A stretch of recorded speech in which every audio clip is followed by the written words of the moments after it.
Über das Verschleiern der Fibromyalgie reden, das sogenannte Masking. Dieser Begriff Masking, den gibt's, der kommt, ist ein psychologischer Begriff. Ich habe mir den ausgeliehen, mal so. Und Mhm. dieses Masking, meiner Meinung nach, betreibt jeder, auch gesunde Menschen betreiben Masking. Und zwar geht es darum, in einer Gesellschaft nicht aufzufallen, nicht als komisch wahrgenommen zu werden. Und da gibt man sich an, als wie man eigentlich ist. Und Fibromyalgie-Patienten, das machen nicht alle, die versuchen, als gesund wahrgenommen zu werden. Vielleicht auch so, wie sie waren vor der Erkrankung, damit sie eben nicht komisch angeschaut werden. Als Beispiel jetzt noch, mir wird jetzt nie einfallen, wenn ich jetzt in einer Gruppe bin mit gesunden Menschen, aufzustehen, weil ich so Schmerzen habe und da herumzugehen, weil ich dann mich doch irgendwie zum Außenseiter mache. Es kann schon sein, dass die Leute das verstehen. Vielleicht habe ich auch vorher erklärt, dass ich Fibromyalgie habe, aber ich werde komisch wahrgenommen. Das möchte ich eigentlich nicht. Also daraus ergibt sich dann eben dieses Al- Masking. Ja, und das ist eigentlich ein Kampf gegen sich selbst. Also ich möchte es vielleicht am besten erklären, wie ich das mache. Da hätte ich eben zwei Bilder. Mhm. Das eine Bild ist eben, da sieht man mich jetzt da drauf, das ist jetzt wirklich übertrieben dargestellt. Aber ich bin da fit wie ein Turnschuh. Ich kann gleichzeitig kochen und putzen und bin am Handy und mache alles. Und diesem Bild würde ich sehr gerne entsprechen. Das war früher auch mal so. Ich war so ein Hans Dampf in allen Gassen und ich war Lehrerin. Ich habe zum Beispiel mit 22 Schülern in der Rush Hour durch London getingelt. Ging Scheiße. alles. alles, alles möglich. Und das ist natürlich überhaupt nicht, entspricht überhaupt nicht der Wahrheit. Und eigentlich geht's mir ja so. Es ist auch übertrieben, aber eigentlich ist es wirklich so, dass ich mich teilweise zu diesen Treffen hinschleppe und dann natürlich so tue, als ob das alles nicht so wäre. Und Masking kostet wahnsinnig viel Energie, die man nicht hat. Masking führt aber absolut zu einem Missverständnis. Also man sendet ja vollkommen falsche Signale aus. Also ich gebe Mhm. meinem Gegenüber ja ein Signal, juhu, mir geht's gut und ich ist alles toll. Mhm. Und das ist dann überhaupt nicht authentisch und ist unglaublich anstrengend und bringt nicht wirklich was.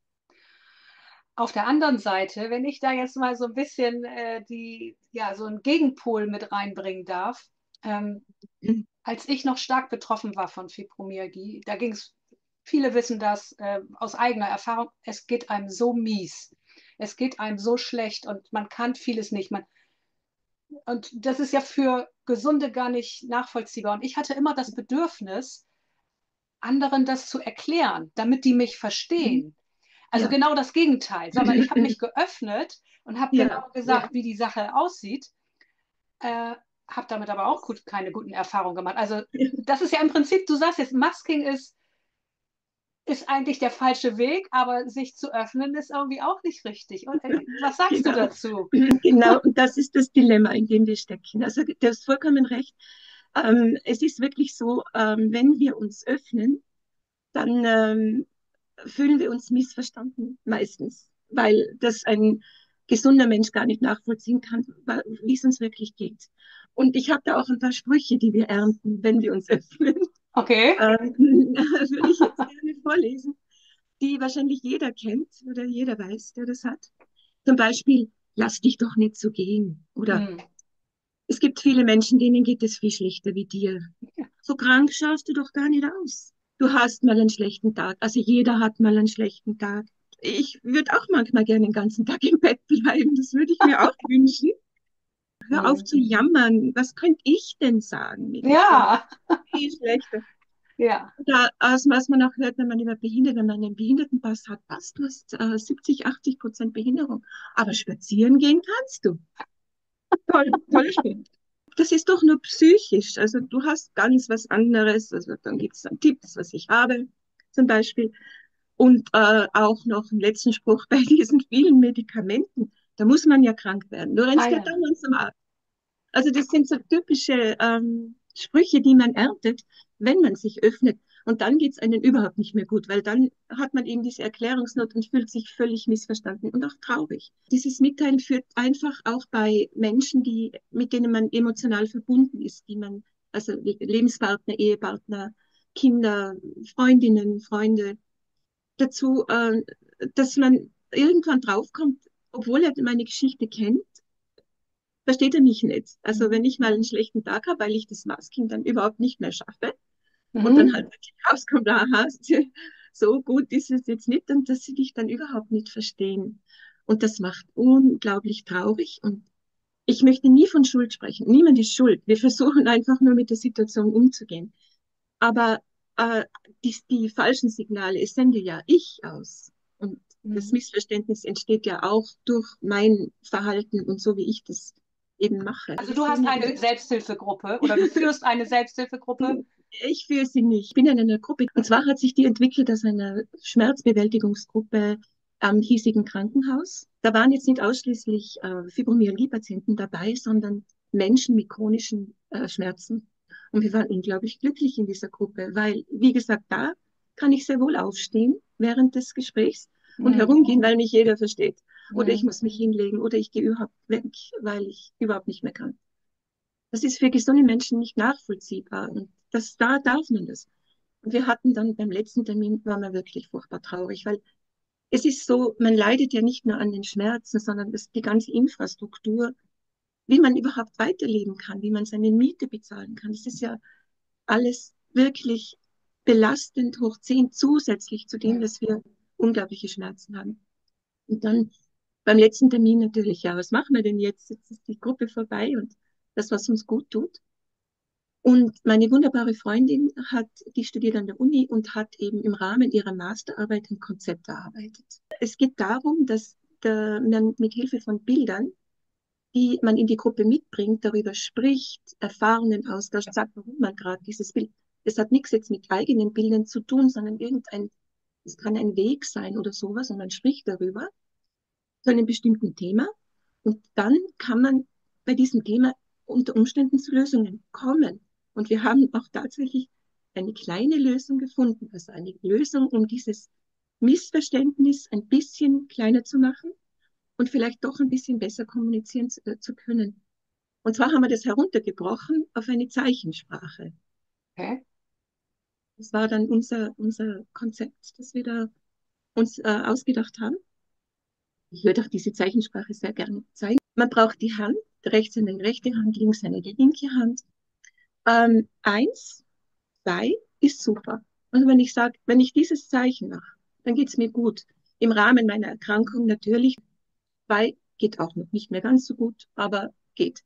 Wenn ich drei oder vier mache, mit 4 Fingern oder 3 Fingern, dann heißt das starke Schmerzen, sehr starke Schmerzen. Das ist nicht mehr so gut. Aber ich möchte vielleicht auch darüber reden. Das heißt, meistens hat man da schon auch Redebedarf und möchte schon mitteilen, was ist jetzt los? Warum ist das so? Das absolut schlimmste Zeichen, das ich machen kann, ist das da. Weil das bedeutet, ich kann nicht mehr. Ich brauche Hilfe. Ähm, als Beispiel, ich habe mich mit letzter Kraft zu meiner Arztpraxis geschleppt und weiß nicht mehr, wie ich wieder heimkomme. Ich bin völlig am Ende. Und wenn ich dieses Zeichen mache und das Gegenüber würde das verstehen, also wenn ich das meinem Arzt mitteile, weiß dann, er muss mir helfen. Ich brauche jetzt dringend Hilfe, weil ich alleine nicht mehr weiterkomme. Und es gibt noch ein Zeichen, ein ganz einfaches Zeichen. Es ist so eine leichte Faust, also eine böse Faust, sondern eine leichte Faust. Und das bedeutet, ich kann im Moment nicht darüber sprechen. Ich möchte nicht darüber reden. Und dann sollte man diese Person in Ruhe lassen und nicht noch bedrängen oder sonst irgendwas. Das ist unser Konzept. Ich versuche das jetzt gerade beides in Zusammenhang zu bringen, das Masking und die Mhm. Zeichensprache. Okay. Äh, ja, äh, in der Gruppe funktioniert das natürlich, aber in meinem normalen Leben, in meinem Umfeld funktioniert das nicht, oder? Ist das ein sehr guter Einwurf. Um nicht dieses Masking zu betreiben, kann ich mit diesen Zeichen Menschen, die mir wichtig sind, also meine Freunde und auch Menschen, die eben nicht Fibromyalgie haben, kann ich authentischer sein und ehrlicher sein. Weil es ist so, ähm, Ich kann jetzt nur von mir sprechen. Also ich habe eine Freundin, wir treffen uns sehr gerne und wir freuen uns auf unseren Mädelsabend und dass wir essen gehen. Und ich bin aber zu Hause schon eigentlich dabei. Ich muss eigentlich absagen, es geht mir so schlecht, ich kann nicht. Und gehe dann meistens doch hin, weil ich weiß, Mhm. nachher geht es mir meistens besser. So. Und dann komme ich natürlich hin und meine Freundin weiß meine Geschichte, die kennt mich und zu der habe ich Vertrauen. Und komm da hin und dann natürlich Masken. Ja, ein toller Abend, freue mich und schön, dass du da bist juhu, und alles. Das stimmt aber nicht. Und meine Freundin, die weiß von dieser Zeichensprache, die sagt einfach, mach mal erst dein Zeichen. Und dann muss ich hergehen und sagen, oh. Und ich habe die Erfahrung gemacht, also ich habe sehr positive Erfahrungen damit gemacht, wenn ich das den Menschen mitteile, dass der Abend dann nicht kaputt ist. Das ist nicht trotzdem ein schöner Abend oder kann ein schöner Abend werden, aber es wird viel ehrlicher, es wird authentischer, weil ich muss jetzt auch mal Farbe kennen und auch mich mit mir auseinandersetzen, weil Carola, du weißt, das Fibromyalgie kann sich innerhalb von einer Stunde ändern. Also ich kann vor einer Stunde noch, geht's mir gut?